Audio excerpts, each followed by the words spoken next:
جس کو lot of the things we know already, جس کو شہباز رانا صاحب کہہ رہے ہیں، مفتاح صاحب اس کو وائٹ پریویلیج صحیح کہہ رہے ہیں، کیونکہ جب گورا لکھ دیتا ہے پیپر پہ تو یہ مہر تصدیق ثبت ہو جاتی ہے کہ کتنا یہ نظام ڈس فنکشنل ہو چکا ہے. مگر اتنی ڈیمنگ چارج شیٹ، اس کو آپ بام شیل قرار دے رہے ہیں. What was the biggest bombshell for you? دیکھیے، بسم اللہ الرحمن الرحیم، آپ نے بالکل صحیح کہا. یہ جو رپورٹ ہے یہ پورے نظام کے اوپر چارج شیٹ ہے. یہ وزیر اعظم شہباز شریف صاحب کی حکومت کے اوپر صرف چارج شیٹ نہیں ہے. اور اس میں میرے لیے جو چیز ایک بڑی موونگ تھی جب میں اس رپورٹ کو پڑھ رہا تھا کہ آئی ایم ایف نے پاکستان کی جو فاؤنڈنگ فادر ہیں محمد علی جناح، ان کی 1947 کی جو ایک سٹیٹمنٹ ہے اس کو سائٹ کیا اپنی رپورٹ کے اندر کہ آپ کا جو فاؤنڈنگ فادر ہے وہ کیا کہہ رہے تھے. وہ کہہ رہے تھے کہ جو کرپشن ہے وہ پاکستان کے معاشرے کے لیے زہر قاتل ہے.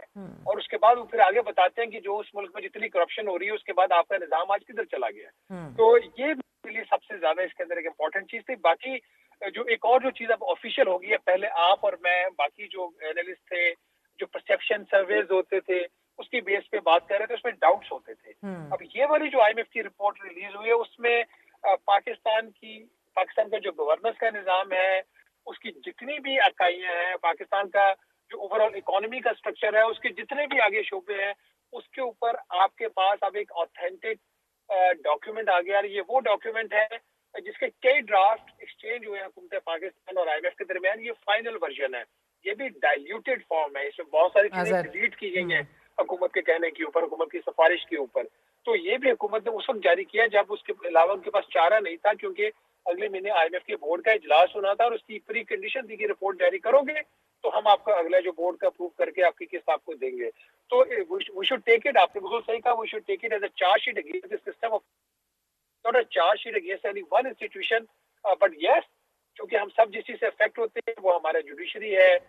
مگر شہباز میں مفتاح صاحب سے بھی پوچھ رہی تھی، دیکھیں یہ وائٹ پریولیج ضرور ہو، چارج شیٹ اس حکومت کا نہ صحیح پورے نظام کا ضرور ہو، لیکن آج اس کا پین آن پیپر ہونا، اس کے اثرات تو یقیناً مرتب ہونے چاہیے اور ہوں گے.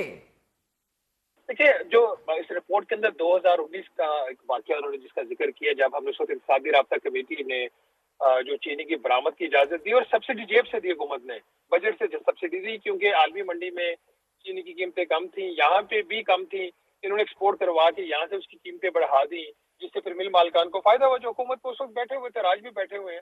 تو اس کی ایک ایگزامپل تو 2019 کی دی ہے، لیکن 2024 میں وہی کہانی ریپیٹ ہوئی ہے. یہ جو گورنمنٹ ہے انہوں نے 7,65,000 میٹرک ٹن چینی کی برآمد کی اجازت دی. اس کے بعد جو چینی کی قیمتیں تھیں وہ 140 روپے فی کلو سے بڑھ کر آپ کو پتا ہے 200 روپے فی کلو سے بھی زیادہ چلی گئی.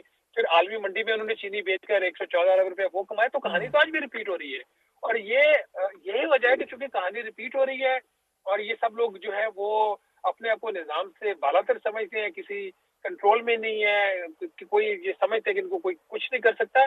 تو میرا خدشہ یہ ہے، اور اللہ کرے میں غلط ثابت ہوں، میرا خدشہ یہ ہے کہ نظام اسی طرح چلتا رہے گا.